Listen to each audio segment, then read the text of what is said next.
कृपाळू सज्जन तुम्ही संतजन, एवढे किंवा हेचे कृपादान तुमचे मज, आठवण तुम्ही द्यावी पांडुरंगा, किंवा माझी सांगा का कुलते. संत श्रेष्ठ जगदवंदनीय जगद्गुरु श्री तुकाराम महाराज यांचा सर्वांना परिचित पाठांतर असलेला नित्य भजनाच्या कीर्तनाच्या सांगतेला अत्यंत श्रद्धेनं गायला जाणारा हा अभंग. या अभंगातून जगद्गुरु तुकोबारायांनी संत श्रेष्ठ माऊली ज्ञानोबाराय आणि या सेवेतील असणारे जे सर्व महान संत आहेत या संतांना आदरपूर्वक संबोधन देऊन त्यांच्या पुढे काही प्रार्थना ठेवलेली आहे. जगद्गुरु तुकाराम महाराज एका अर्थानं माऊलींना सकल संतांना या अभंगातून कृपाळू म्हणतायत, कारण निर्हेतुक असं या जगाला भक्तीचं ज्ञानाचं संस्काराचं दान त्यांनी केलं आणि म्हणून त्यांची कृपा ठरते. आणि अशी ही कृपा ते कधी मधी करत नाही, तर ती कृपा करणं हा ज्यांच्या अवताराचा मूळ हेतू आहे, सतत सुरू आहे, म्हणून कृपाळू. आणि सज्जन आहात आपण असं म्हणतात, सततत्वाशी जोडलेले आपण आहात.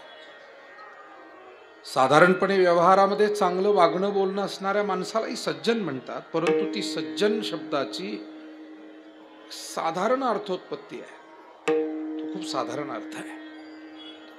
सत अधिक जन, सततत्वाशी जोडलेले जन. आणि महात्मे हे खऱ्या अर्थानं जीवाभावानं अंतःकरणानं देव माझा मी देवाचा या भूमिकेवर असतात. किंवा ज्ञानोबारायांसारखे महान पूज्य ज्ञानी योगी संत सुद्धा म्हणतात, तो मज व्हावा, तो मज व्हावा, वेळोवेळी व्हावा. आणि म्हणून ते सज्जन आहे, त्या सततत्वाची एवढी ओढ त्यांना आहे, त्याच्याशी जोडलेले आहे. आणि अशा या महात्म्यांना जगद्गुरु तुकाराम महाराज म्हणतात, थोडंसं कृपादान फक्त तुम्ही मला करा, एवढंच करा, हेच करा, फार वेगळं काही करू नका. माझी आठवण फक्त त्या जगाचा मायबाप असलेल्या वारकरी संप्रदायाचा आराध्य असलेल्या श्री पांडुरंगाला माझी आठवण काढून तेवढं सांगा. किंवा काकुलतीला येऊन माझ्याविषयी तेवढं सांगा. मी अनाथ आहे, अपराधी आहे, पतित आहे, अत्यंत सामान्य आहे, पण म्हणावं की हे पांडुरंगा, या तुकोबाला, या वारकऱ्याला पायाजवळून दूर करू नकोस.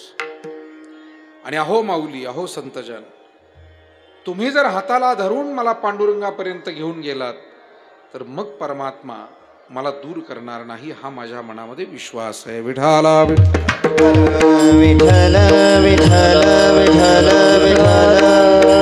विठ्ठल विठ्ठल अभंगातील हा थोडक्यात मतितार्थ आपल्या समोर ठेवला. विश्वसंत साधकांचे मायबाप, ज्ञानियांचे शिरोमणी, महान संत श्रेष्ठ श्री ज्ञानोबारायांच्या या पवित्र पावन अशा आळंदी क्षेत्रामध्ये मोठ्या परम भाग्यानं जमलेले आपण सर्व भाग्यवान वारकरी, माता भगिनी, भाविक, खरं म्हणजे माऊलींचं हे इतकं पुण्य पावन आणि महान क्षेत्र आहे की नामदेवरायांसारखे भक्तवर्य आणि भगवान पांडुरंगाप्रमाणे या जगाचा मालक असलेला या दोघांनी म्हणावं, नामा म्हणे देवा चला तया ठाया आणि विश्रांती घ्यावया कल्पवरी. जिथे शांती आहे, समाधान आहे, भक्तीचा प्रसाद लाभतोय आणि एक मनाला, बुद्धीला, अंतःकरणाला श्रद्धा घेऊन जर आपण इथे आलो तर निश्चित विश्रांतीचा अनुभव आहे. आज सगळं जग शांती शोधतंय, विश्रांती शोधतंय. जगामध्ये आता प्राथमिकता कशाला असेल तर समाधानाला आहे.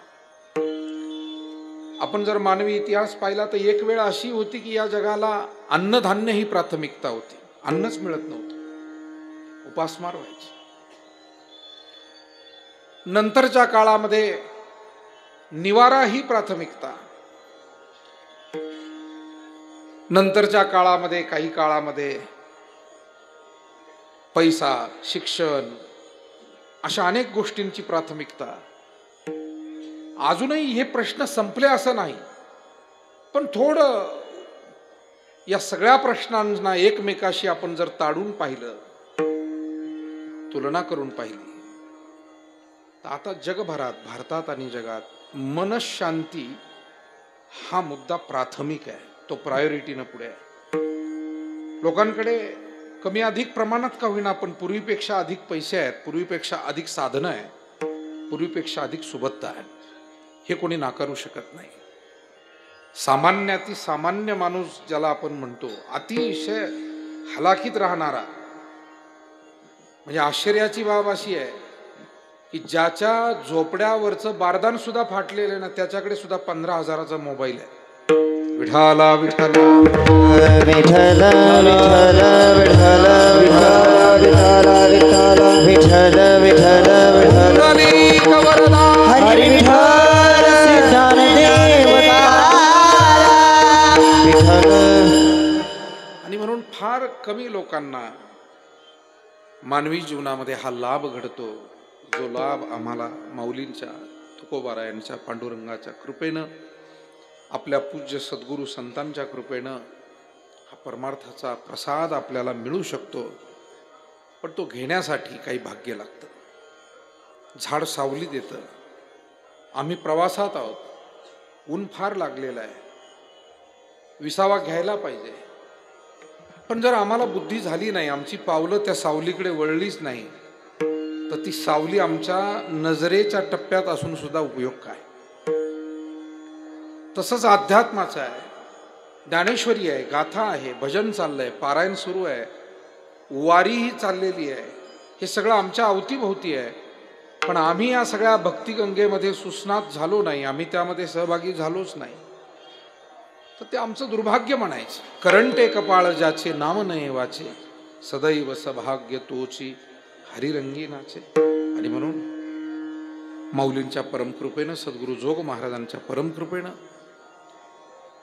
वारकरी संप्रदायामध्ये काही अशी थोर महात्मे मंडळी झाली की ज्यांनी समाजाला एकत्र केलं.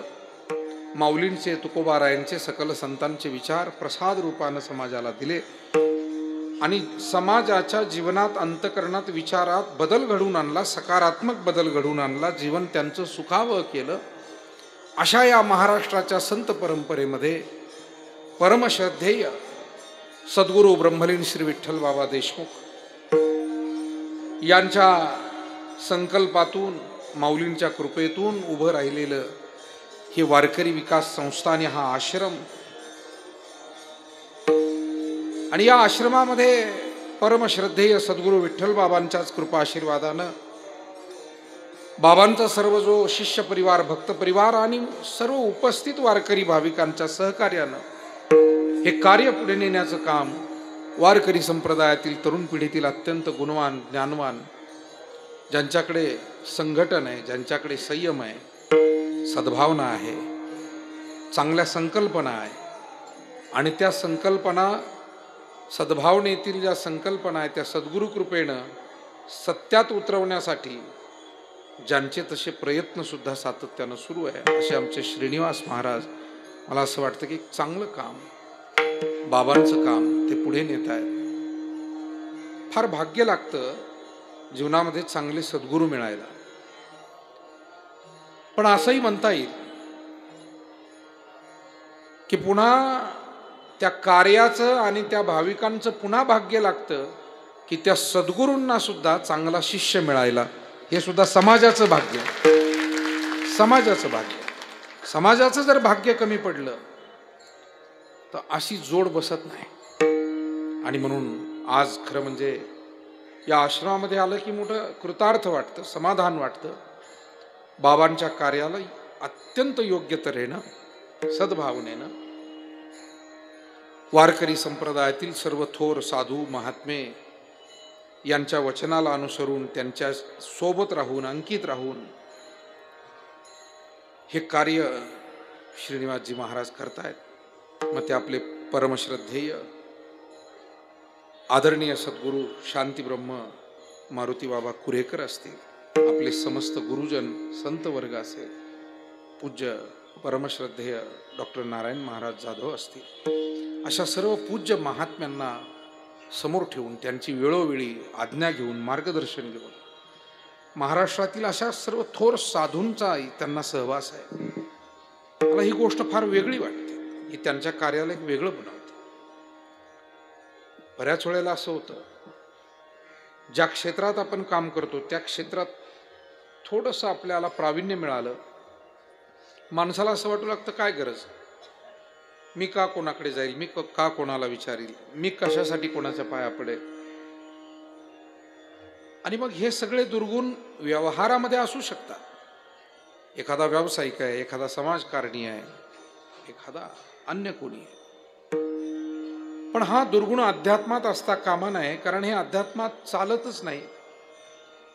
इथे ज्ञानोबा राय विश्वातले सर्वश्रेष्ठ ज्ञानी आहे. त्यांच्या अगोदरही नाही, त्यांच्या पश्चातही पुन्हा असा ज्ञानी या भूतलावर नाही की ज्यांच्या समाधी प्रसंगी पांडुरंग गहिवरले आणि रुक्मिणीला सांगतायत, रुक्मिणी का मला वाईट वाटते तुला सांगू, देव म्हणे रुक्मिणी हा एकच योगी देखिला नयनी, हेची ज्ञान संजीवनी जान त्रैलोक्यासी.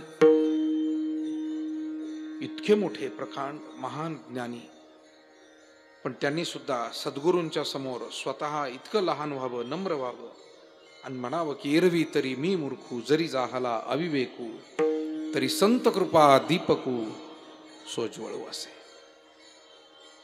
अभंगांमध्ये ओवीमध्ये सतत सद्गुरूंना पुढे ठेवलं. मला वाटतं वारकरी संप्रदायाच्या माझ्यासारख्या प्रत्येक साधकाला हे जमणं खूप अवघड आहे. मला आणि आपल्या सगळ्यांनाच या गोष्टीचा थोडा थोडा अभ्यास तर करावा लागेल. 100% गुण काही एकदम मिळतात का? आता हे 11वी 12वीला शिकणारी मुलं आहेत, त्यांच्या सतत चाचण्या घेतल्या जातात. त्यांना जर नीटची परीक्षा द्यायची असेल, CETची द्यायची असेल, अन्य कोणत्या परीक्षा असतील, सतत चाचण्या असतात 4 दिवसाला 8 दिवसाला. आणि त्यांना जे ठरवलेलं जे काही यश आहे ते काय पहिल्या चाचणीत मिळत नाही. पण ते अभ्यास करत राहतात, शिकवणारे शिकवत राहतात, पुन्हा पाडताळून पाहत राहतात, पुन्हा शिकवत राहतात. आणि मग हळूहळू ते जे मार्क आहेत, 100 मिळाले तर ते 125 कसे होतील, 150 कसे होतील, 250 कसे होतील, 200च्या जवळ कसे जातील, हा प्रयत्न केला जातो. त्या पद्धतीनं आपण असं म्हणून चालत नाही की आम्ही काय साधू संत आहोत का. मला वाटतं ही सोडवणूक आहे.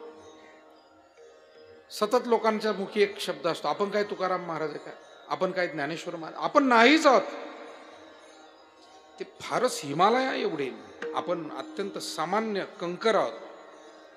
पण मला असं वाटतं आपल्याला प्रयास योग्य दिशेनं करतच राहावा लागेल ना.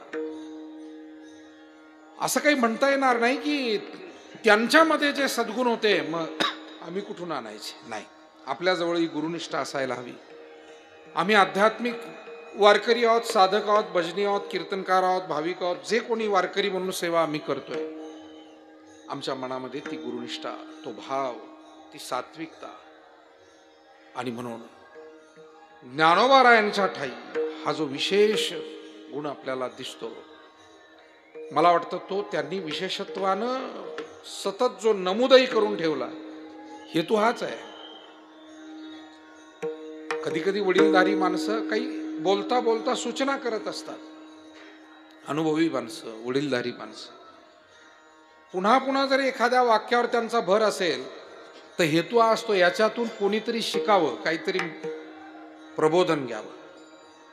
जर त्यांचं वारंवार सांगणं असेल, एकदम तर सगळ्या गोष्टी बोलता येत नाही, परंतु मग काही सूचना ते करत असतात. बघा, कधी कधी घरामध्ये ते चर्चा चालू असते, बाबांनो वातावरण फार बिघडलं, काय कोणाच्या संगतीत गेल्यावर कसं वाटोळं होतं, किती उदाहरणं आपल्या आजूबाजूला आहे. म्हणजे त्यांना कळत नकळत आपल्या मुलालेकरांना सांगायचं असतं की बाबांनो चुकीच्या संगतीत जाऊ नका, चुकीचा मार्ग धरू नका.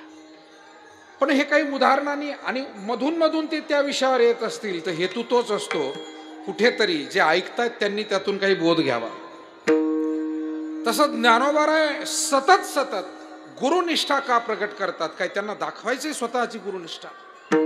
माझ्यासारख्या साधकाला, वारकऱ्याला प्रश्न पडतो, माऊलींनी ही गुरुनिष्ठा सतत जी नमूद केली अभंगातून, ओवीतून, ज्ञानदेव म्हणे तरलो तरलो आता उद्धरलो गुरुकृपा, उघडे परब्रह्म सद्गुरूची मूर्ती, पुरविती आरती शिष्याची.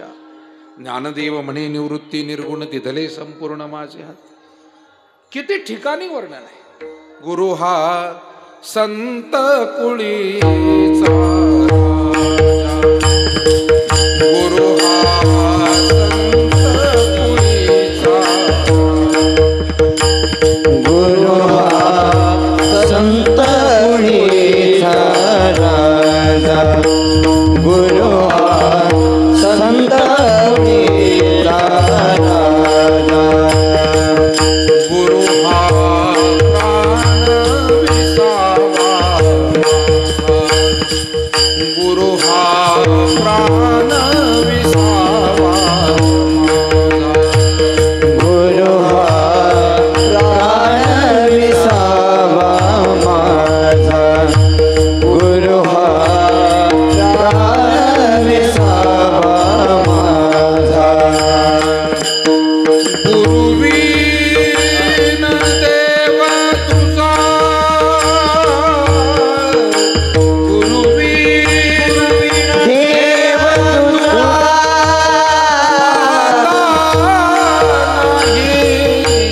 त्रैलोकी पाहता, त्रैलोकी गुरु हा सागर, गुरु हा सुखाचा सागर. माऊली आणि तुकोबारायांसारखे, नामदेवराय, नाथ महाराजांसारखे जे सर्व महान संत आपल्या या भाग्यवान असलेल्या वारकरी संप्रदायाला जे लाभले, आपल्या भाग्यानं लाभले, यांना काही दाखवायचं नाही आहे. सूर्य आहेत ते. आणि ज्ञानोबारायांच्या बाबतीत तर असे सूर्य आहेत की अस्तमानाचे जयासी आडनाव नाही. हा सूर्य उगवतो आणि मावळतो, हे ज्ञान सूर्य आहेत. यांना मावळणं कधी माहीतच नाही. आणि मग काय, सूर्य कधी सांगतो का बघा बघा मी प्रकाश देतो? म्हणून ही गुरुनिष्ठा त्यांना यासाठी पुन्हा पुन्हा सांगायची आहे, स्वतःचं महत्व वाढवण्यासाठी नाही, स्वतःच्या अंतःकरणातील भाव जगाला दिसावे म्हणून नाही, जगाच्या अंतःकरणात हा भाव वाढीस लागावा.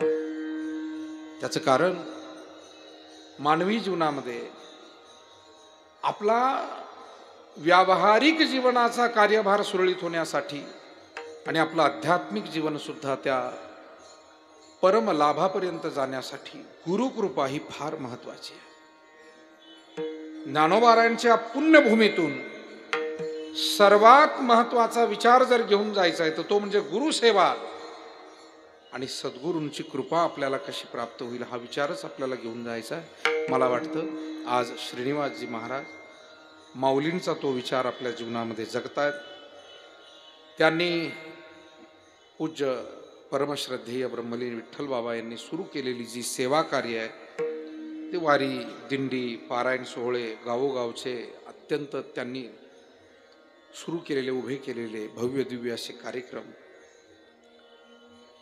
त्याही पेक्षा महत्वाची गोष्ट त्यांनी ज्या पद्धतीनं समाजाला सतत विचार दिला, संस्कार दिला, प्रेम दिला. वारकरी संप्रदाय हा संघटन शिकवतो आणि त्यानंतर मग त्यांना संस्कार देण्याचं कार्य करायला सांगतो. ज्ञानोबारायांनी पहिल्यांदा लोकांना एकदम आग पाखड करून तुम्ही अशा आहात तशा आहात असं नाही म्हटलं. मेळविली मांदी वैष्णवांची, पहिले लोक एकत्र केले आणि एकत्र केल्यानंतर हळूहळू त्यांना एक एक धडा, मी जसं मगाशी म्हणालो की एकदम सगळे मार्क काही एका महिन्यात एका टेस्टमध्ये तुम्हाला मिळत नाही, तसं सर्वांना तो विचार देण्याचं काम केलं. आणि म्हणून माऊली ज्ञानोबारायांच्या पवित्र क्षेत्रामध्ये आल्यानंतर जगद्गुरु तुकोबारायांना सुद्धा माऊलींसारख्या संतांकडे पाहून मोठं विशेष वाटतंय. तुकोबारायांना असं वाटतंय की या आपल्या पूज्य संतांनी केवढं कार्य आपल्यासाठी करून ठेवलं. एकतर त्यांनी आपल्याला परमार्थ आपल्या घरापर्यंत आणून ठेवला, सुलभ केला. आणि नुसता परमार्थ सुलभ करून आमच्यापर्यंत आणलं नाही, तर आम्हाला पुन्हा परमार्थाभिमुख करण्याचं काम केलं. म्हणजे दोघांनाही एकमेकाच्या समोर आणण्याचं काम संतांनीच केलं. इकडूनही गेले, यालाही जवळ घेऊन आले, आणि तिकडून येऊन पुन्हा अज्ञानाच्या झोपेतून आपल्याला त्यांनी उठवण्याचं काम केलं. बाबांनो बघा, हा प्रसाद तुमच्यापर्यंत आणून ठेवलाय. ज्ञानोबारायांच्या आधी देव होता, भक्ती होती, ज्ञान होतं, सगळं काही चालूच होतं. परंतु समाज एवढा परमार्थाभिमुख नव्हता आणि परमार्थ एवढा सहज सुलभ नव्हता. पूज्य परमश्रद्धेय आपले सर्वांचे गुरुनाम गुरु प्रातस्मरणीय सोनोपंत मामा दांडेकर तथा मामासाहेब पुस्तकात वाचून गेलो.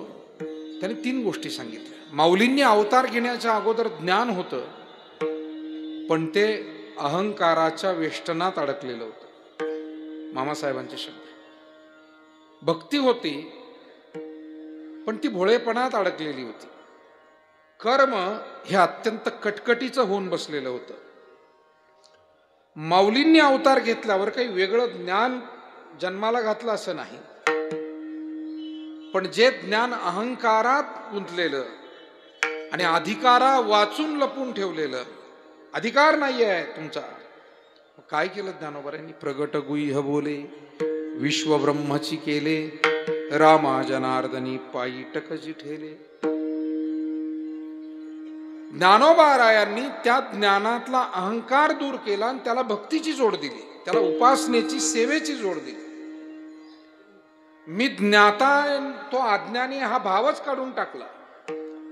वक्ता असो की श्रोता असो, तो या वारकरी संप्रदायामध्ये एक आहे, तो समान आहे, तो एक भाविक आहे, ही भावना सर्वांमध्ये रुजवली. आणि म्हणून ज्ञानोबारायांनी ज्ञानातला अहंकार दूर केला, भक्तीतला भोळेपणा दूर केला. भक्ती होती, परंतु ती इतकी अंधश्रद्धेत अडकत चाललेली. मग त्या भक्तीला विचारांची जोड देणं आवश्यक होतं. ते तर कर्माचे डोळे ज्ञान ते निर्दोष हुवावे. वारकरी संतांनी, सर्वच आपल्या पूज्य गुरुजनांनी नेहमी विचारांना प्राधान्य देऊन परमार्थ शिकवला. अविचाराचा परमार्थ नाही, अज्ञानाचा परमार्थ संतांना मान्य नाही. तुकोबाराय सुद्धा वेळोवेळी सांगतात, सारासार विचार करा उठा उठी, नामधरा कंठी विठोबाचे, किंवा क्षणक्षणा हाची करावा विचार, तरावया पार. विचार करा असंच सांगताय. विठाला विठला विठ्ठल विठ्ठल विठ्ठल विठ्ठल विठ्ठल.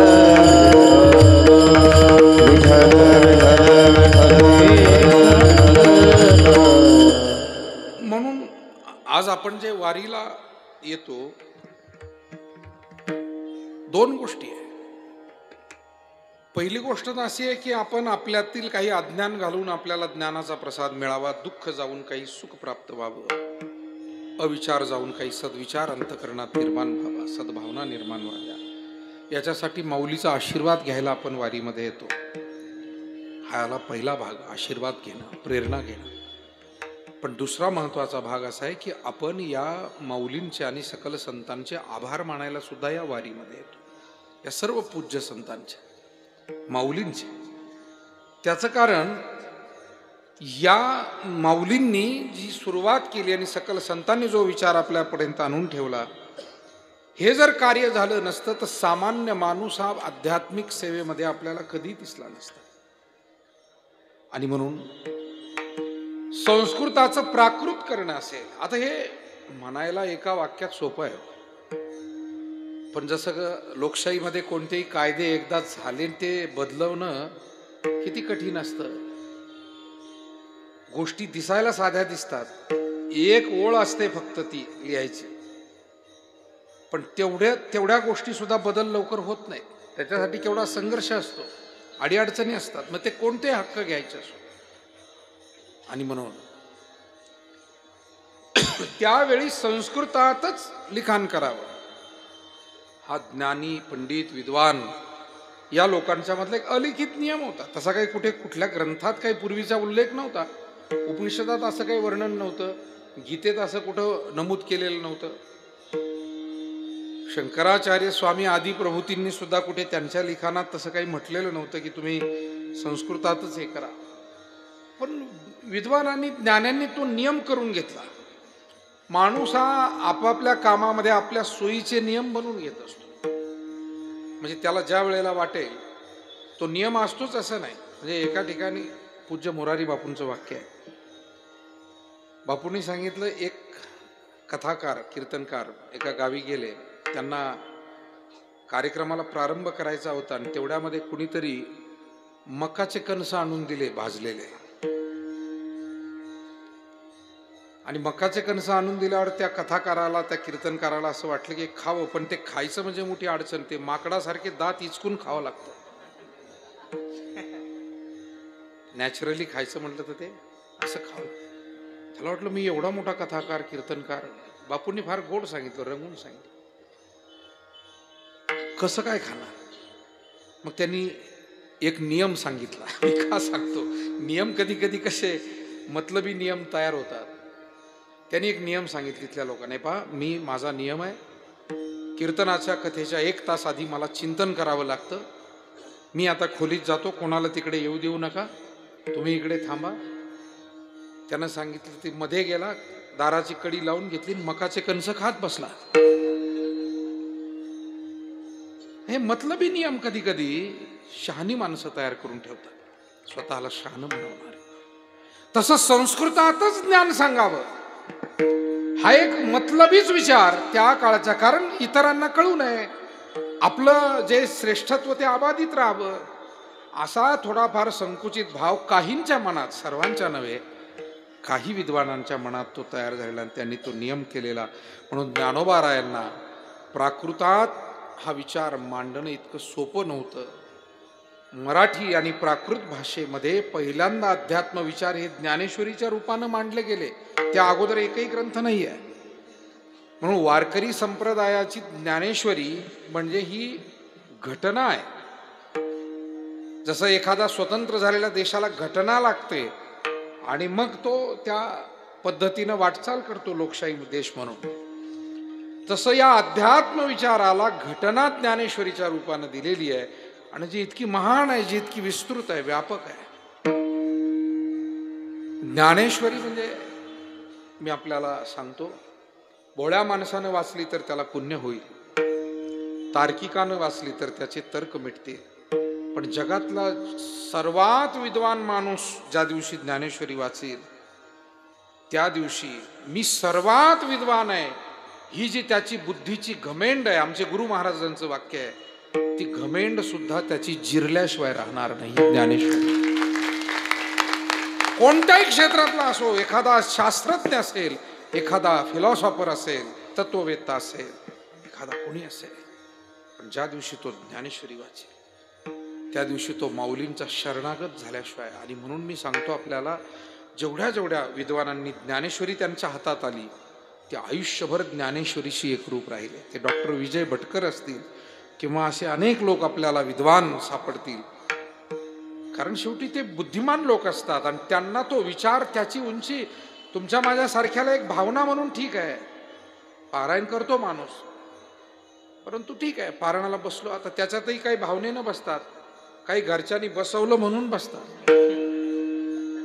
आपल्या घरातून एक जण पाहिजे, तू बस, पण असा हरकत नाही. मी म्हणतो हे वाया जाणार नाही. तो पहिल्यांदा असा बसेल, दुसऱ्यांदा त्याला हळूहळू थोडी गोडी लागेल आणि तिसऱ्यांदा तो मग म्हणेल की तुम्ही कोणीच बसू नका, आता मी बसतो. कारण हे सामर्थ्य आहे या मनाचे एक नेके, ते देखील या ठाया सुखे. म्हणून अनुभव सुखाची कौतुके दावीत जाईजे, मग जे जे का निमिख देखेल याचे सुख, ते तुले रोचक विषयी घेईल. अध्यात्माची शक्ती आहे. फक्त आपण तिथे जाणं गरजेचं आहे, मनाला हळूहळू तिथे गुंतवणं गरजेचं आहे. काही भावनेनं वाचतात, काही बळजबरी बसवलेले असतात, आणि ते मधून मधून शेजाऱ्याला विचारतात पोह्याची सुट्टी कधी होणार आहे. त्या सुट्टीला नाव पण देऊन टाकलं महाराज, पोह्याची सुट्टी. विठाला विठाला विठ्ठल विठ्ठल विठ्ठल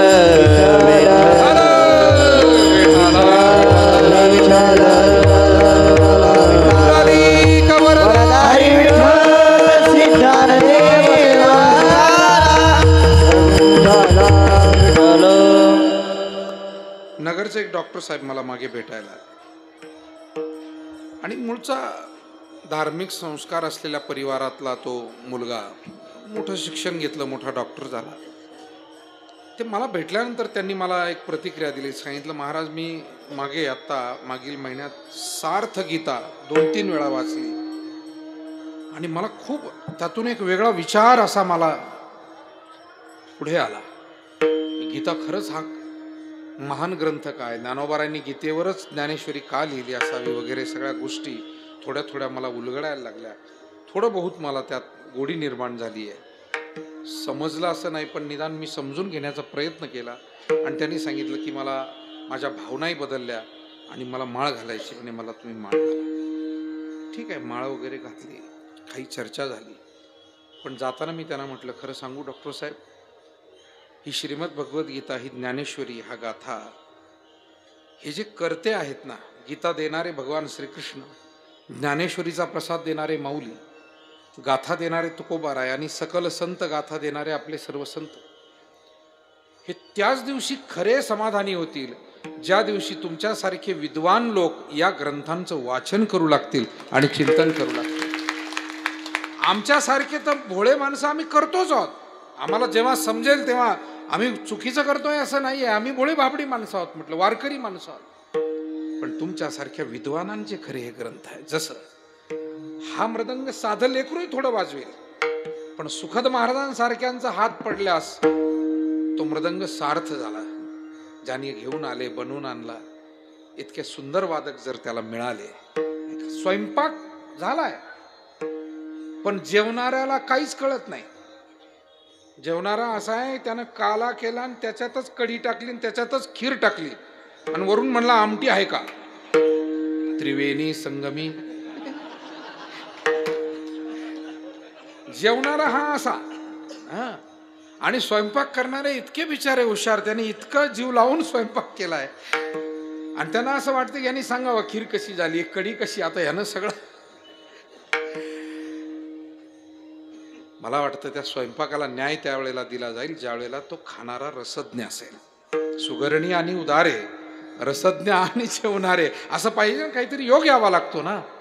म्हणून मी खरं सांगतो, तरुण पिढीतील आता हे उच्च शिक्षित मंडळी, तरुण मुलं मुली, जे इंजिनियर आहेत, जे डॉक्टर आहेत, जे ऑफिसर आहेत, जे कर्मचारी आहेत, जे शेतकरी आहे, व्यापारी आहे, पण शिक्षण घेऊन एक समृद्ध जीवन जगतायत, हे ग्रंथ खरे तुमचे आहेत. हे आमच्या भोळ्या भाबड्या माणसांचे ग्रंथ नाही. आम्ही आपलं तुम्ही घेत नाही म्हणून हातात घेऊन बसतो, काय करणार. आणि आम्हाला काय त्याच्यातून थोडंफार पुण्य व्हावं, ते मिळतं, देतात ज्ञानोबाराय. आमच्यासारख्या भोळ्या भाबड्यांनाही काही ते उपवाशी ठेवत नाही किंवा ते निराश करत नाही.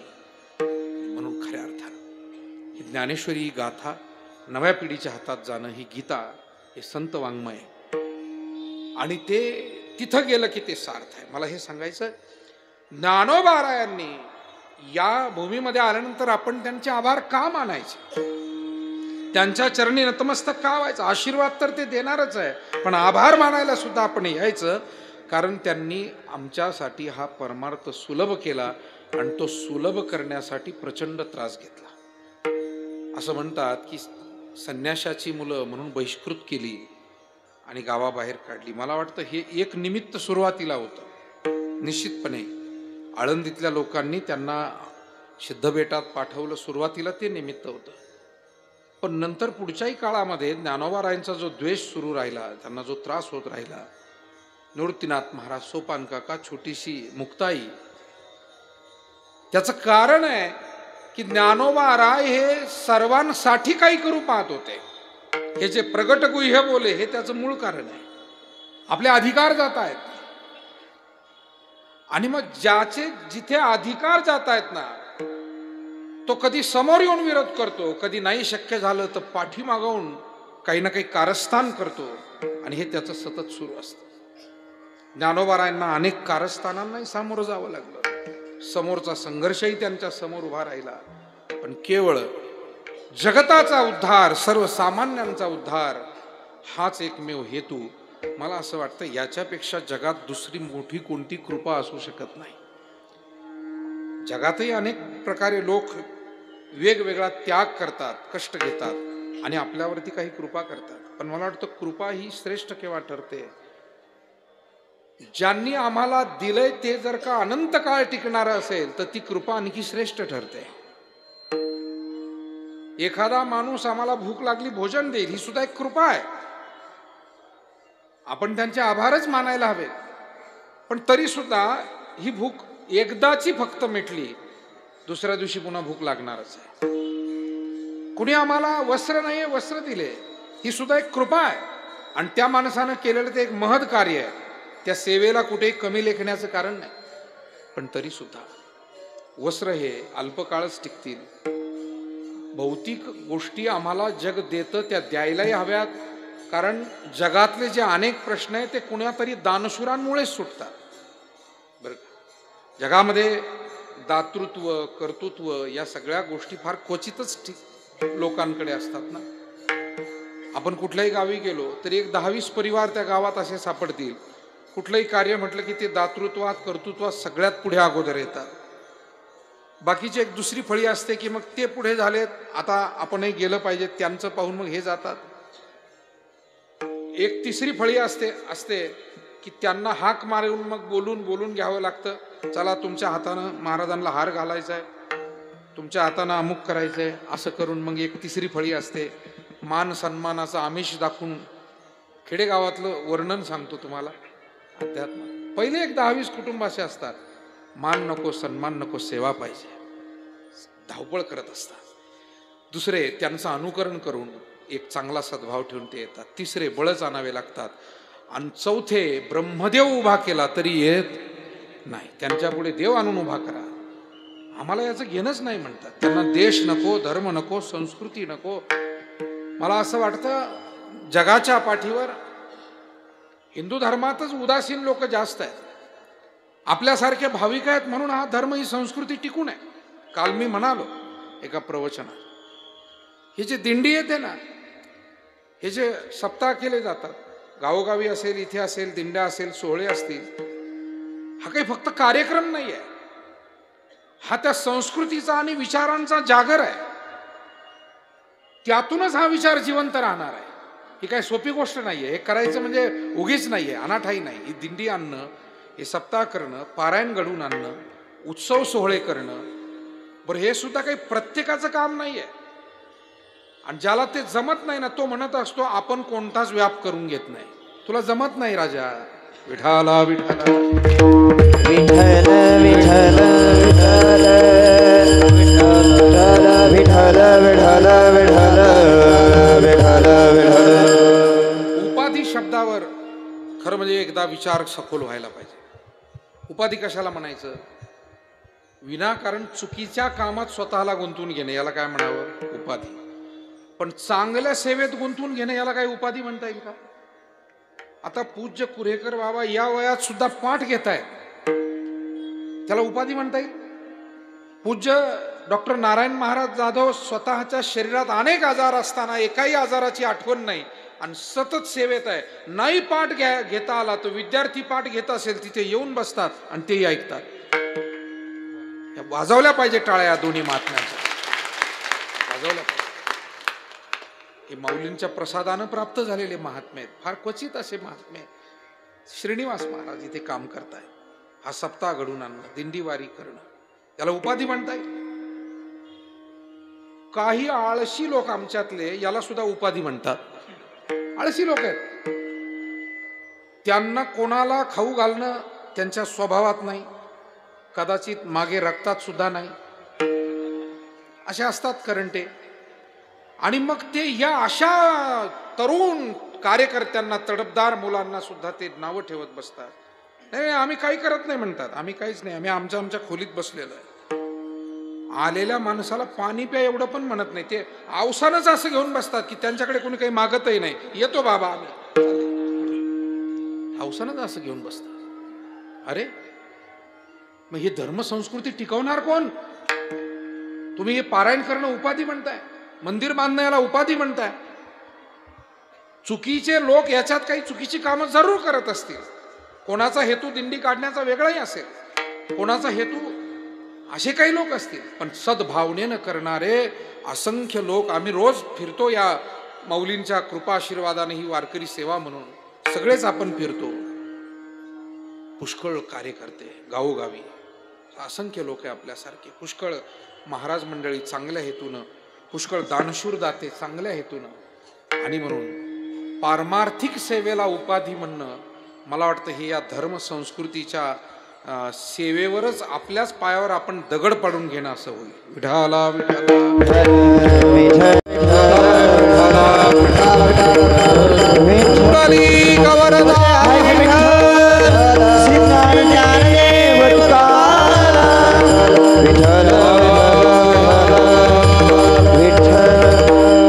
मायबाप हो, इंजिनिअरिंग कॉलेजमध्ये इंजिनियर घडवले जातात, लॉ कॉलेजमध्ये वकील घडवले जातात. आता लॉ कॉलेजमध्ये जे प्रोफेसर असतात, जर ते पूर्णतः शिकवायलाच तिथे असतील तर त्यांना एकही केस लढवता येत नाही. पण ते स्वतःचे लॉचे ज्ञाते असतात, कायदेशीर ज्ञान, विधी क्षेत्राचं ज्ञान त्यांनी घेतलेलं असतं आणि ते शिकवतात. ते स्वतः कोणती केस लढवत नाही, पण विद्यार्थ्याकडून काय अपेक्षा आहे? यांनी जगाच्या तंटे बखिडे जे चालले तिथे केसेस लढवाव्यात, त्या केसेस योग्य तऱ्हेनं शेवटापर्यंत नेऊन न्याय मिळवून द्यावा. तसंच आहे इथे सद्गुरू जोग महाराजांनी सुद्धा, पूज्य मामासाहेबांनी, वैकुंठवासी घुले बाबांनी आणि आज कुरेकर बाबा मोठे बाबा होऊन गेले, अनेक जी सर्व गुरुजन मंडळी आपली वैद्य बाबा झाले, इतक्या सगळ्या पूज्य संतांनी हा जो अट्टहास केला, इथे ते निवांत राहिले. त्यांनी भजन कीर्तन केली, पण हेतू हा होता की इथून जाणारा जो आपला विद्यार्थी आहे त्यानं एखादं मंदिर बघणं असेल तर त्या मंदिराचा जीर्णोद्धार करावा, एखाद्या गावात पारायण सप्ताह होत नसेल तर ते सुरू करावं.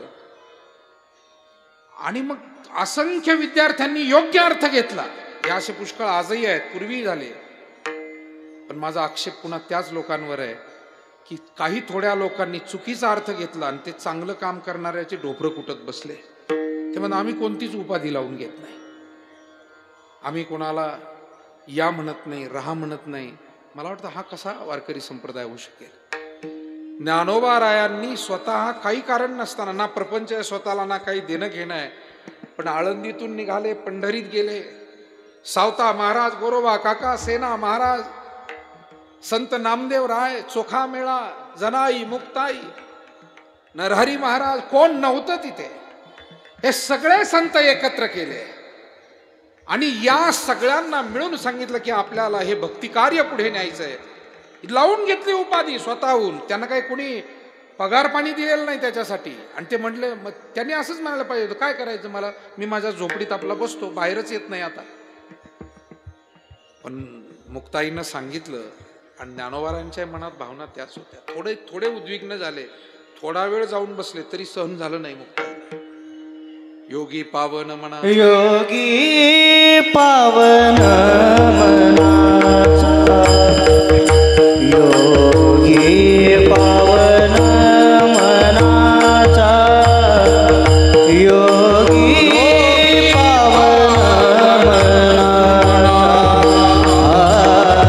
योगी पावन मनाचा, योगी पावन मनाचा, योगी पावन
साहे अपराध जनाचा.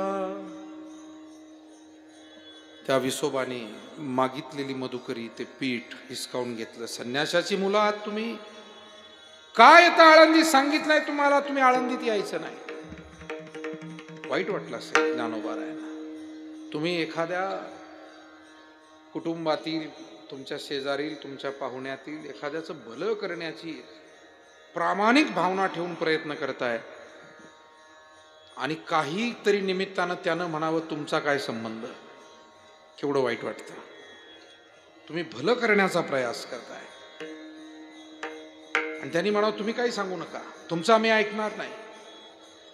तसं ज्ञानोबाराय हे या जगत कल्याणासाठी आलेले आणि त्यांनाच म्हणावं की तुम्ही संन्याशाची पोरं आहात, तुमचं तोंड पाहिलं की विटाळ होतो.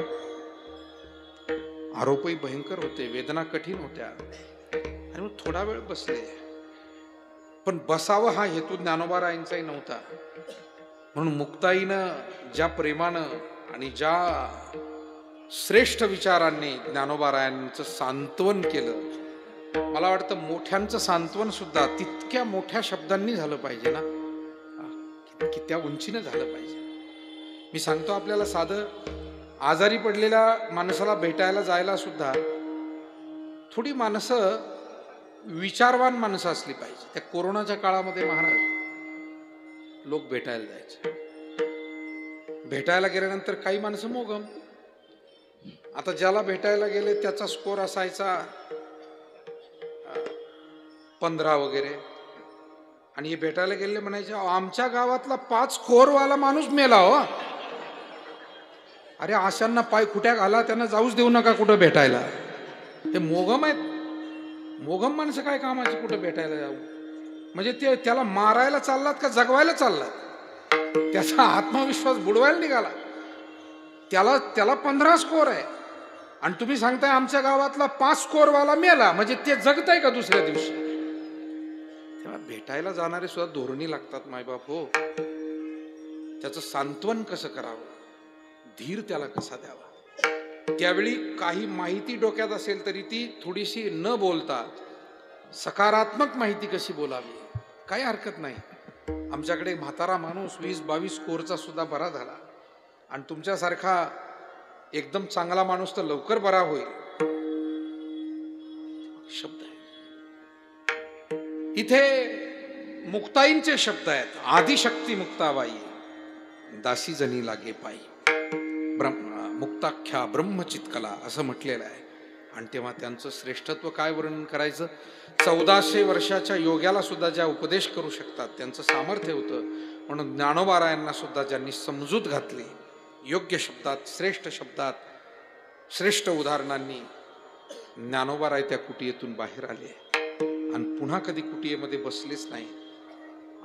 असा निर्धार करून आले की आता ना मनाने खचून जायचंय, ना आता मान अपमानाचा विचार करायचा आहे. आता फक्त शेवटपर्यंत या जगाला ज्ञानाचा, भक्तीचा प्रसाद देत राहायचा, अभंग रूपानं, ज्ञानेश्वरी रूपानं. आणि म्हणून साधारणपणे माऊलींचा जो जन्म आहे तो शालिवाहन शक ज्याला म्हणतात, त्या शालिवाहन शकानुसार 1197चा जन्म आहे. 1197 शालिवाहन शक. आणि शके 1218 साली त्यांची समाधी झालेली आहे. आणि शके 1212ला ज्ञानेश्वरीचा जन्म आहे. 1212ला ज्ञानेश्वरीचा जन्म, 1197ला ज्ञानोबाराय, अर्थात श्रावण वद्य अष्टमी आणि गुरुवार आहे त्या दिवशी. गुरुवार, श्रावण वद्य अष्टमी, शके 1197. तिथून जे कार्य, त्यावेळेला इसवी सणाचाही उल्लेख साधारण इसवी सन हे 1275 सांगितलेलं आहे, कारण त्याच्यामध्ये फरक आहे. इसवी सन आणि शक यामध्ये 78 वर्षांचा त्या दोन्हीमध्ये गॅप आहे. अतिशय बरोबर आहे. आणि त्यामुळे 1275 इसवी सणानुसार आणि 1296ला इसवी सणानुसार माऊलींचा समाधी सोहळा आहे. तेव्हा सांगण्याचा हेतू हा आहे की अत्यंत अल्पकाळ माऊली या भूतलावर राहिले. मला वाटतं जी माणसं खूप झिजतात मनानं, बुद्धीनं, शरीरानं, कदाचित त्यांची मानसिकताही तशी राहत नाही. इच्छाशक्ती नको वाटतं की ठीक आहे आता, कारण सतत रोजच झेलायचं म्हटल्यावर किती दिवस झेलतील, हाही विचार माझ्या समोर येतो. मला नेहमी वाटतं की तुकोबाराय, छत्रपती शिवाजी महाराज, स्वामी विवेकानंद, माऊली ज्ञानोबाराय, सगळी माणसं इतक्या लवकर लवकर जाण्याचा तिथं स्वतः इच्छामरणी होते ना, साक्षात अवतार होते, पण तरी सुद्धा सततच्या त्या लोकांची अनास्था, विरोध, ज्यांचं भलं करावं तिथूनच येणारा प्रतिकार, आणि मला वाटतं त्यातून काही उद्विग्नता. विठाला विठाला विठ्ठल विठ्ठल विठ्ठल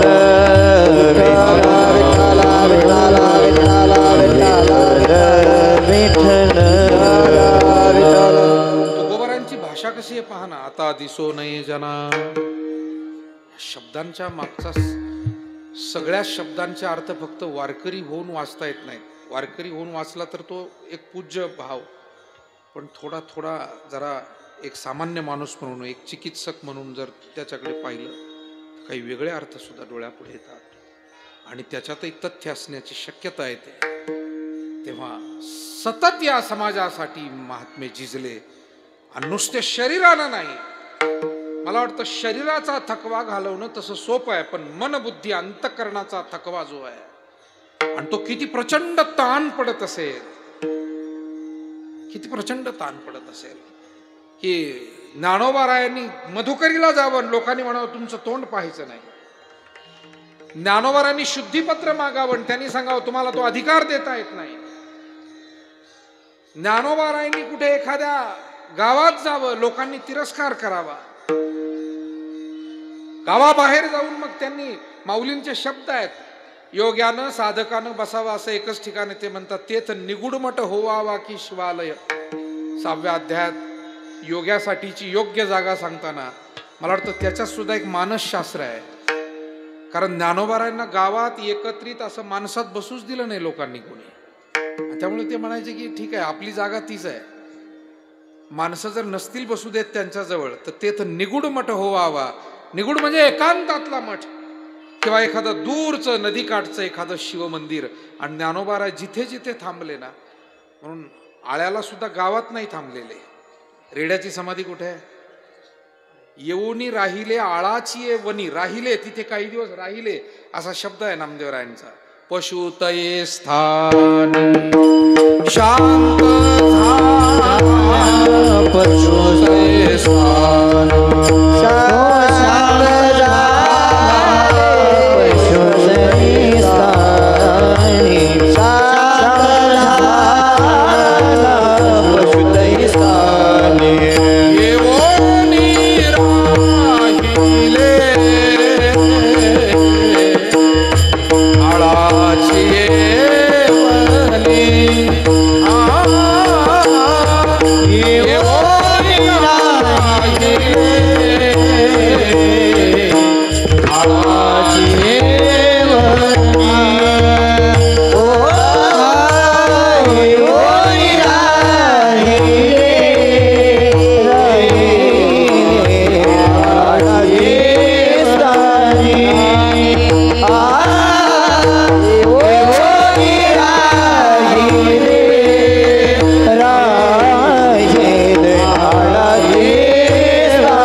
येवोनी राहिले आळाची येवणी, आळेगावापासून दूर झाडी झुडी डोंगराच्या पायथ्याला तिथे थांबले. नेवाशामध्ये सुद्धा मोहिनी राजाचं मंदिर गावात होतं ना, करवीश्वराच्या मंदिरात थांबण्यापेक्षा मोहिनी राजाच्या मंदिरात थांबता आलं असतं.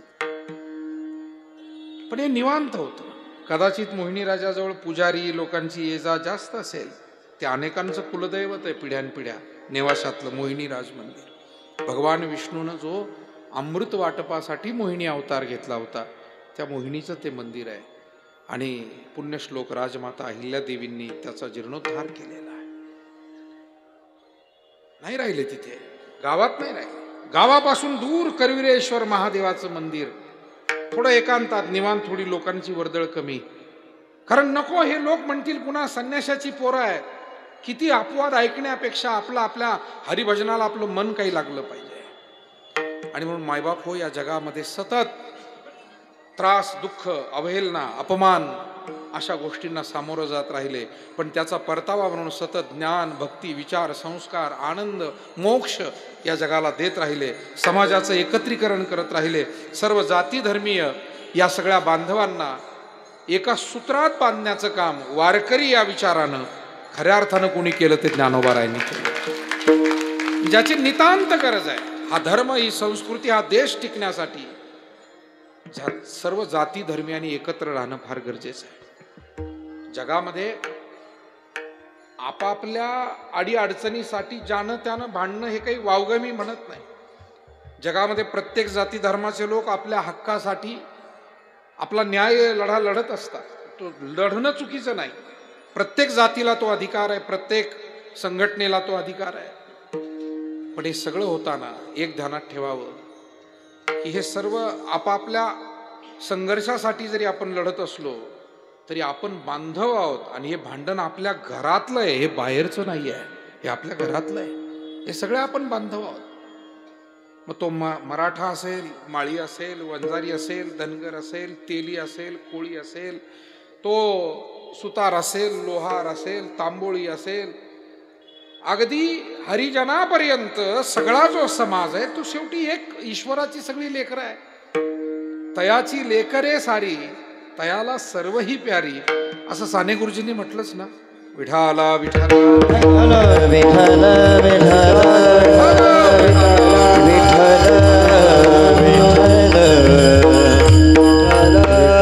म्हणून हे वाद चुकीचे असं नाही. ज्याचा त्याचा लढा ज्याच्या त्याच्या परीनं न्याय हक्कासाठी, योग्य हक्कासाठी आहे. प्रत्येक जाती धर्मियांनी आपापले म्हणणं मांडत राहावं. पण एक गोष्ट खरी आहे, आपल्यातला बंधुभाव तुटता कामा नये. आपण सगळी भावंड आहोत.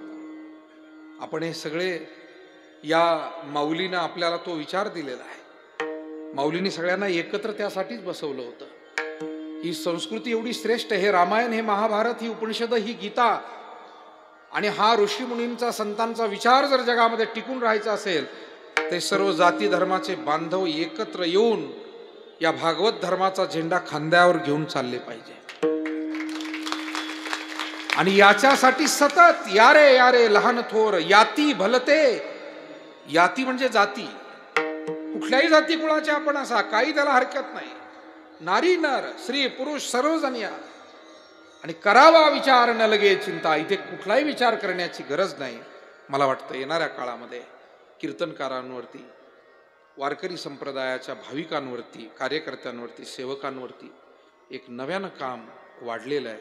आणि ते म्हणजे हे सगळे वादविवाद होत असताना सर्व जाती धर्मीय बांधव आपले एकत्र कसे राहतील आणि त्याच्यातून या देशाचं, या संस्कृतीचं रक्षण कसं होईल, त्या एकोप्यातून याचा विचार, याची आठवण. फक्त कोणाला बरं वाईट म्हणण्याच्या फंदात पडू नका, वादात अडकू नका. फक्त आपला जो एकोपा आहे, जो ज्ञानोबारायांनी, तुकोबारायांनी, सकल संतांनी आम्हाला दिलेला, त्याची आठवण जिथे जाऊ आपण तिथे करून देत राहा. याची नितांत गरज आहे. तरच आपण वारकरी आहोत. वारकरी म्हणता कसं येईल आपल्याला? कारण आपण पहिले ज्ञानोबारायांशी बांधिलंय, पहिले तुकोबारायांशी बांधिलंय. आणि त्या विचाराला आपल्याला समाजापर्यंत आपल्या मोडक्या तोडक्या शब्दात अल्पमती नका होईना पण नेत राहावं लागणार आहे. विठाला विठाला विठ्ठल विठ्ठल विठ्ठल विठ्ठल विठ्ठल काली कवरदा हरी विठ्ठल श्री ज्ञानदेव हरी भगवान विठ्ठल विठ्ठल विठ्ठल विठ्ठल मुद्दा हा आहे की ज्ञानोबारायांना सतत होणारा विरोध आहे आणि त्यातून त्यांनी मात्र सतत जगाला संकल्पही तेच केले, अवघाची संसार सुखाचा करीण आनंदे भरीण, आणि तोच विचार ते सतत करत राहिले. म्हणून त्यांनी आम्हाला जे दिलं, जगामध्ये जे मिळतंय त्याला निदान काही काळाच्या मर्यादा आहे. कुणी धन दिलं काही काळ टिकेल, वस्त्र दिले काही काळ टिकेल, अन्न दिले काही काळापुरती गरज नष्ट होईल, पण कृपादान केले संती कल्पांतीही सरेना. अशी कृपा केली या माऊलींनी आणि सकल संतांनी आमच्यावर की त्यांनी जे दिलं दिले अक्षय अभय दानगा. केले उपकार सांग काय काय दिलं ज्याला क्षय नाही. मला वाटतं संसारात अशी कोणती वस्तू आहे की ज्याला क्षय नाही? क्षय म्हणजे नष्ट होणे, नाश होणे.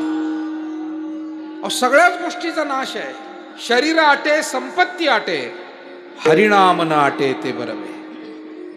आणि म्हणून संत आम्हाला जे धन देतात, संतांकडून जे मिळतं ते परमार्थ रूपी धन आहे. परमार्थ महाधन जोडी देवाचे चरण व्हावया जतन, हे उपाय लाभाचे. विठाला विठाला विठ्ठल विठ्ठल विठ्ठल विठ्ठल विठ्ठल विठ्ठल विठ्ठल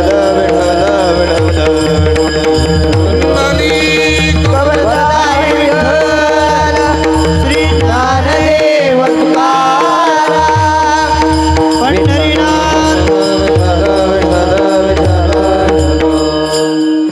आणि परमार्थ धनही कसं आहे? जोडीले हे न सरे धन. संतांनी जे धन आम्हाला दिलं, अविनाश आनंद घन अमूर्त मूर्ती मधुसूदन. आणि या अर्थानं संतांची कृपा ही जगातल्या इतर दात्यांपेक्षा, इतर कृपा करणाऱ्यांपेक्षा श्रेष्ठ ठरते. एक हिंदीमध्ये मोठं गोड भजन गायलं जातं, पायोजी मैने राम रतन धन पाय. हे रामरूपी धन आहे, परमार्थ रूपी धन आहे, भक्तिरूपी धन आहे, जे आम्हाला सद्गुरूंकडून मिळालं. चोर न लुटे खर्च न फुटे, दिन दिन बढत सवाय. चोर ज्याची चोरी करू शकत नाही. मी नेहमी विनोदानं म्हणतो, आजपर्यंत कुठल्याही पोलीस स्टेशनमध्ये अशी एखादी फिर्याद दाखल झालेली नाही की माझे 500 अभंग पाठ होते त्याच्यातले 200 चोरीला गेले. 500 अभंग पाठ होते 200, आणि मला अमुक माणसावर संशय, हे भजन म्हणतात यांच्यावर संशय आहे, असं तर काय म्हणू शकत नाही. कोण चोरी करील त्याची? मी आपल्याला सांगू, सख्खे भाऊ असले ना तरी जमिनीची वाटणी होते, पण स्वभावाची वाटणी करता येत नाही. आणि थोडा जादा चांगला मला द्या असं म्हणता येत नाही. विचारांची वाटणी होत नाही, संस्काराची वाटणी होत नाही. आणि म्हणून विचार, संस्कार, स्वभाव आणि संतांकडून मिळालेलं परमार्थ धन ही जगात याच्यावर टॅक्सही लागत नाही. न चोर हरियम न च राज हरियम न भातृभाज्यम न च भारकारी, व्यये कृते वर्धते एव नित्यम, विद्याधनम सर्वधनम प्रधान. हे सर्वात श्रेष्ठ धन आहे. आणि म्हणून खऱ्या अर्थानं माऊलींची जी कृपा आहे ती इतकी श्रेष्ठ आहे, आणि ती पुन्हा सामान्याची कृपा नाही, एका सज्जनाची कृपा आहे, जे स्वतः अगोदरच ईश्वराचे साक्षात्कारी आहे. ईश्वराचं स्वरूपच आहे. साक्षात्कारी काय म्हणायचं? पण तरी सुद्धा सामान्य साधकाचा विचार मनामध्ये ठेवून ते म्हणतात ना, आजी सोनियाचा दिनू वरसे अमृताचा घनू, आजी सोनियाचा दिनू हरी पाहिला रे, हरी पाहिला रे, सबाह्य अभ्यंतरी अवघा व्यापक मुरारी हरी. हरी पाहिला म्हणतायत म्हणजे सज्जन आहे, त्या सततत्वाशी जोडलेले. तो मज व्हावा म्हणतायत, सततत्वाशी जोडलेले आहेत. मग असे जे स्वतः ईश्वर साक्षात्कारी आहेत आणि तो ईश्वर आम्हाला ते देत आहेत, जो कधीही अविनाशी असलेला परमात्मा, त्याचं स्वरूप अविनाशी, त्याचं नामही अविनाशी आणि त्याच्या भक्तीतून मिळणारा आनंद सुद्धा अविनाशी, अशा स्वरूपाचं एक कृपादान अहो संतजन फक्त तुम्ही करू शकता. हा विचार अभंगाच्या पहिल्या चरणामध्ये. कृपाळू सज्जन तुम्ही संतजन, कृपाळू सज्जन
तुम्ही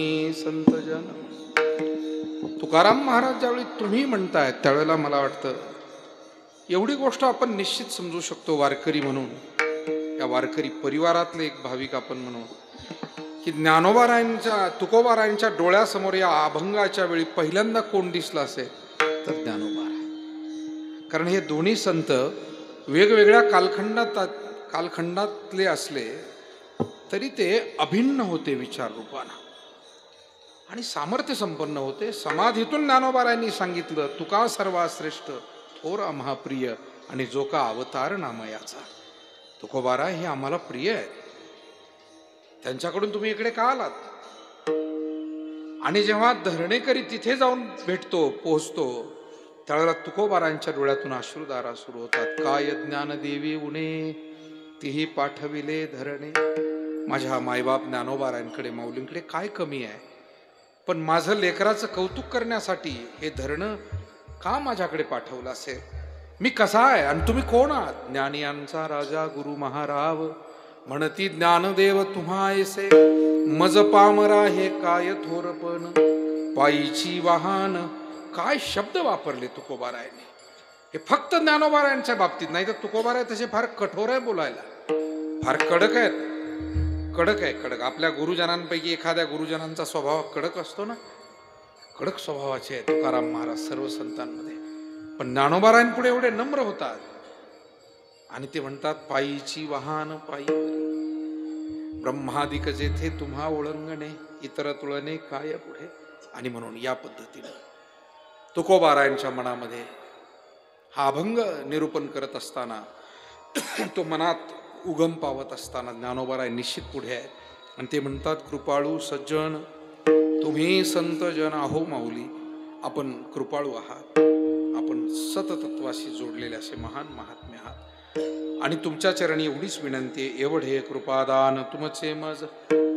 तुमच्या चरणी विनवणी एवढी आहे, थोडंसं कृपादान मला द्या. या संतांकडे आल्यानंतर कोण धन मागेल, कोण वेगवेगळ्या गोष्टी मागेल, परंतु मला वाटतं संतांकडे जे सर्वश्रेष्ठ आहे ते मागावं. एखाद्या गावी तुम्ही गेलात ना, त्या गावात जी दुर्मिळ वस्तू मिळते, घ्यायचीच असेल, खरेदी करायची असेल तर ती घ्या. एखाद्या विशेष भागात तुम्ही गेलात आणि जे आपल्या गावात मिळतं तेच तिथून घेऊन आलात. पंढरीला गेले आणि खुळखुळे घेऊन घरी आले. खुळखुळे आता आणावं लागतात. बाया बापड्या म्हणतील महाराज तुम्हाला काय पोरणा सोर, आम्हाला लेकरं बाळ आणावं लागतं, आणा. पण पंढरीला गेल्यावर बुक्का आणल्याशिवाय राहू नका, कुंकू आणल्याशिवाय राहू नका. तिथे ग्रंथ मिळतील. आळंदीला आपण आलो, ग्रंथ मिळतील, अनेक प्रकारचं वाङ्मय संतांचं मिळेल, माळी मिळतील. हे आपल्या गावाकडे मिळणार नाही. ह्या गोष्टी इथे घ्या. बाकीच्या गोष्टी गावाकडे ज्या मिळतात ते तिकडेही घेत आहे. तसं संतांच्या दुकानातून ती वस्तू घ्या जी विशेष आहे, जी कोणत्या दुकानात मिळत नाही. घातला दुकान देती आली असे दान, संत उदार उदार भरले अनंत भांडार. पण हे भांडार परमार्थाचं आहे आणि संतांच्या दुकानातला विशेष महत्वाचा माल कोणता आहे तर तो म्हणजे परमात्मा आहे. देव घ्या कोणी, देव घ्या कोणी आईत आला. आणि म्हणून तुकोबाराय म्हणतात माऊली आठवण तुम्ही द्यावी पांडुरंगा. तुमच्याकडे एवढीच विनंती आहे, दुसरं काही मागत नाही तुमच्याकडून, दुसरी अपेक्षा नाही. तुम्ही देव देऊ शकता आम्हाला, किंवा आम्हाला तरी देवाच्या जवळ नेऊन ठेवू शकता, देवाला तरी आमच्या जवळ बोलवू शकता, हा तुमचा अधिकार आहे. आणि म्हणून पांडुरंगाला तेवढी आठवण द्या. किंवा काकुलतीला येऊन सांगा. तुकोबाराय म्हणतात अनाथ अपराधी मी इतका सामान्य आहे. मला वाटतं संतांचं हे श्रेष्ठत्व आहे की त्यांना स्वतःला लहान म्हणायला कधीच काही संकोच वाटत नाही. ते पटकन झटकन स्वतःला लहान म्हणतात. हेच त्यांचं मोठेपणाचं श्रेष्ठत्वाचं लक्षण आहे. आणि म्हणून आपण जर पाहिलं आपल्या या हिंदू धर्मात सुद्धा विविध संप्रदाय, विविध लोक तुमच्या आमच्या पाहण्यात येतात. आपले हे जे वारकरी संतजन आहेत ना, यांची साधना आणि यांची भावना जगाच्या पाठीवर कुठे दिसत नाही. जगाच्या पाठीवर काही ठिकाणी साधना असते तर सद्भावना नसते. अनेक उग्र साधू आहेत ज्यांनी तप केलंय, साधना केली, पण ते असं बोलतात की बाकीच्या जगाला काही किंमतच नाही. म्हणजे एखादा गृहस्थी माणूस तुमच्यासारखा आला ना, ते त्याला निघेपर्यंत 10 वेळेला म्हणतील तुम्हारे जैसे गृहस्थी लोग ऐसे होते, तुम जाओ चले जाओ, हमें कुछ लेना देना नहीं है.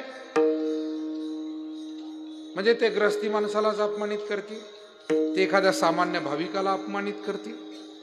आपल्या वारकरी संतांचं तसं नाही आहे. गृहस्थी आणि साधू हा भेद सुद्धा या वारकरी संप्रदायात नाही. पाया पडे जन एकमेका. एखादा संन्यासी साधू आहे आणि तोही ग्रहस्थी असलेल्या वारकरी साधूला तितकाच मानतो आणि त्याच्या चरणावर तितक्याच भावनेनं नतमस्तक होतो. हे फक्त वारकरी संप्रदायात घडू शकतं. नाही तर जगामध्ये हा फार अहम मान्य. म्हणजे काही लोकांना तर असं वाटतंय आपण लग्न नाही केलं म्हणजे लोकांना शिव्या घालायलाच मोकळे झालो. काय एक एक धंदा म्हणजे काय. एवढी गोष्ट फक्त तुमच्या उद्धाराला कारण होऊ शकेल काय? तुमचं लग्न करणं न करणं, तुम्ही घरात राहणं किंवा न राहणं नाही ना. तुमच्या शेवटी अंतरंग काय आहे? सगळे ग्रंथ आमचे तेच सांगतायत. तुमचा बहिरंग देव पाहतच नाहीये. जाणे अंतरीचे सकळणार आहे. तो अंतरीच जाणतोय किंवा अंतरीची घेतो गोडी पाहे जोडी भावाची. आणि म्हणून इतका पाखंड विरहित परमार्थ, शुद्ध परमार्थ तो वारकरी संतांनी आम्हाला शिकवला. जगाच्या पाठीवर आजही लोक वेगवेगळ्या गोष्टीत अडकलेले आहेत. फक्त एखादा दिसताना विरक्त दिसतोय मग त्याला माना, एखादा अमुक तमुक आहे त्याला माना. वारकरी संप्रदाय हा साधनेला, सेवेला आणि सद्भावनेला सुद्धा महत्त्व देतो. वारकरी संतांकडे फक्त साधनाच नाही, समाजाच्या हिताची, कळकळीची, उद्धाराची सद्भावना आहे. साधना म्हणजे सज्जनपणा आहे आणि सद्भावना म्हणजे कृपाळूपणा आहे. असं एकत्रीकरण आहे. आणि म्हणून कृपाळू सज्जन तुम्ही संतजन, हेची किंवा एवढे कृपादान, आठवण तुम्ही द्यावी पांडुरंगा, किंवा माझी सांगा. पांडुरंगाला आठवण द्या. मी अत्यंत सामान्य आहे, हीन दीन आहे. कारण कधी कधी आठवण द्या म्हणत असतात. एक माणूस भेटला आणि तो म्हणला, महाराज तुम्ही पहिल्यांदाच आले आमच्या घरी, पण ते अमुक महाराज जर तुम्हाला भेटले त्यांना आठवण द्या, माझं नाव सांगा. काय? त्यांना म्हणावं तुम्ही दरवेळेला आल्यावर ज्याच्या घरी जेवतात तो मी आहे. म्हणजे काही माणसं आठवण कोणत्या रूपाने देतील काही सांगता येत नाही. कोणी अहंकारामुळे म्हणजे जेवू घातलेलं वाया गेलं. आणि तो महाराजही परत जेवायला शहाणा असला तर जाणार, शहाणा असला येड्यांचं नाही म्हणत नाही, येड्या चालूच राहणार. विठाला विठाला विठ्ठल विठ्ठल विठ्ठल विठ्ठल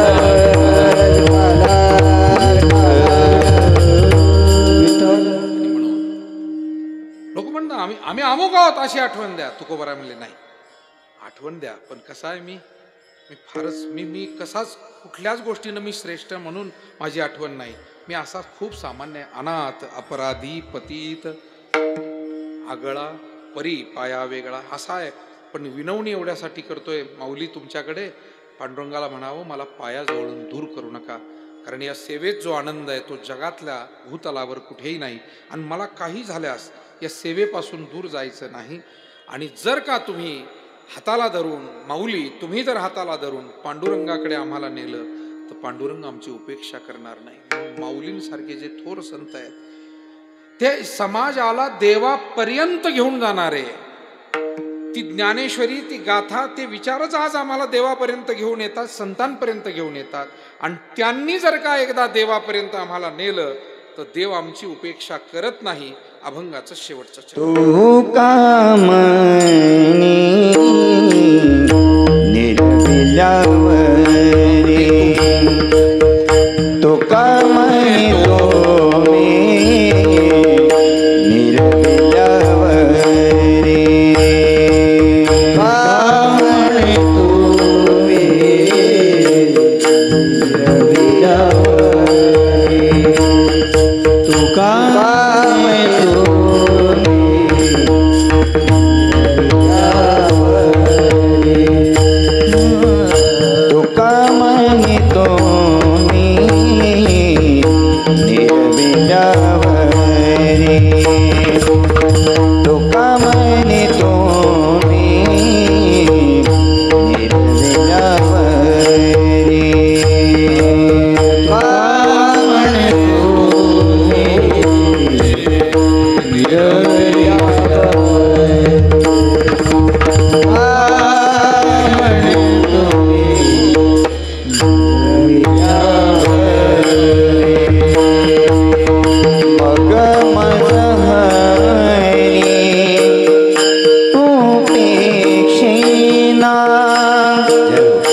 मज मग हरी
काकुळती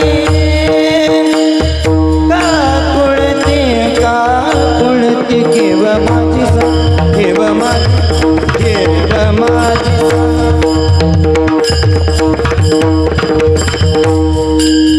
माझी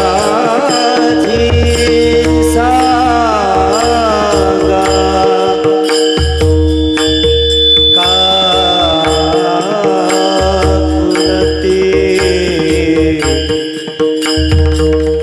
केव माझी सांगा केव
माझी सांगा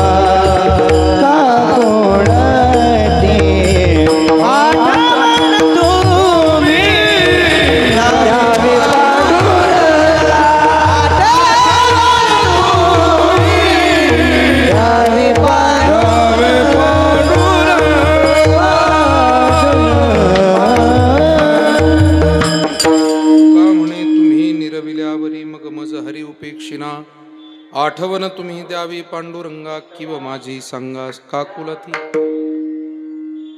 माऊलींच्या पुण्यपावने आळंदी क्षेत्रामध्ये गुरुवर्य ब्रह्मलीन श्री विठ्ठल बाबा देशमुख एक थोर महात्मे अतिशय श्रेष्ठ कार्य ज्यांनी संप्रदायाचं केलं. तुमच्या आमच्यासारख्या अनेक कुटुंबांना परमार्थ या सेवेमध्ये जोडणी आपली सर्वांची केली आणि तेच कार्य पुढे श्रीनिवासजी महाराज तितक्याच प्रभावानं सद्भावानं या ठिकाणी करतायत.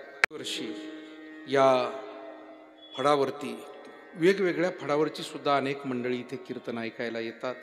बाबांचा शिष्य परिवार तर आहेच, पण महाराष्ट्रातल्या विविध भागातून तेव्हा आलेले सर्व भाविक वारकरी, माझे सर्व आदरणीय गुरुबंधू, अनेक कीर्तनकार प्रवचनकार इथे बसलेले आहेत. आणि विशेष करून ज्यांनी गोड साथसंगत केली त्या आदरणीय सर्व गुणीजन महाराज मंडळी, सगळी आमची टाळकरी मंडळी, सगळ्यांच्या चरणी नतमस्तक होतो.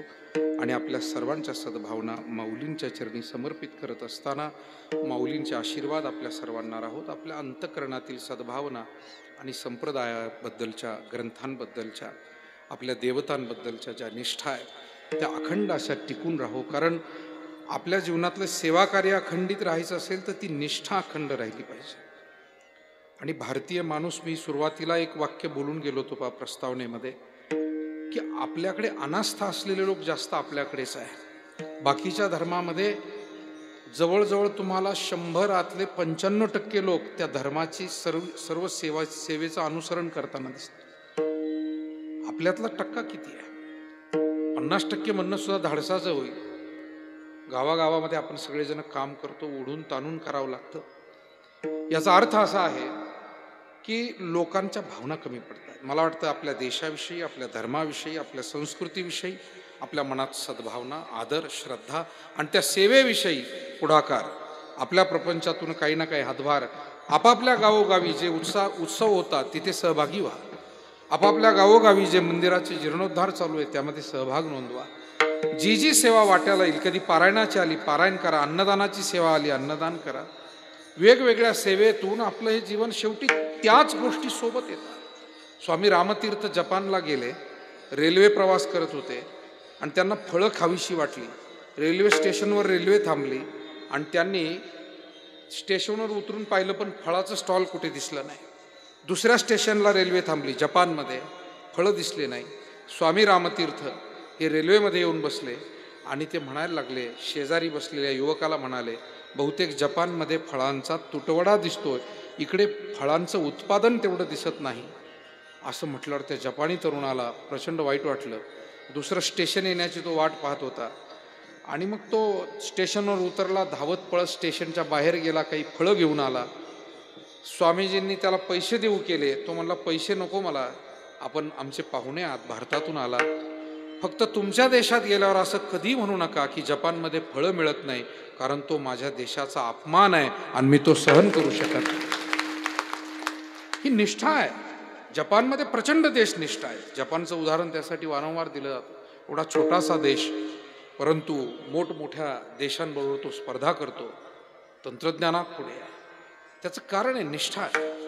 आणि म्हणून आम्हाला आमची जी निष्ठा आहे पांडुरंगाच्या प्रती, माऊलींच्या प्रती, संत वाङ्मयाच्या प्रती आणि एकूण आपल्या धर्मसंस्कृतीविषयी, ती आहेच अनेकांच्या मनामध्ये निश्चितच, पण ती पुढच्या पिढीत आपल्याला रुजवायची, अनेकांपर्यंत ती पोचवायची आहे. आणि हाच भक्तीचा जागर या निमित्तानं, यासाठीच हे उपाय आहेत. तेव्हा श्रीनिवासजी महाराजांचाही प्रयत्न, 7 दिवसाचा हा जो सप्ताह ठेवतात, पारायण ठेवतात, त्या निमित्तानं सगळ्या भाविकांना प्रसाद घडावा आणि खूप त्यांचा आग्रह असतो. सगळ्या आमच्या कीर्तनकार, आम्ही सगळे सोबतचीच मंडळी आहोत, काही वेगळं असं काही नाही लहान मोठं, पण आग्रह असतो सगळ्यांना की या तुम्ही सगळेजण सेवा करा. हेतू हा आहे सगळ्यांना एक चांगला आनंद त्यातून मिळावा, म्हणून त्यांच्याही कार्याला खूप शुभेच्छा. आपल्या सर्वांना माऊलीचा आशीर्वाद लाभो अशी प्रार्थना आणि थांबतो. ज्ञानेश्वर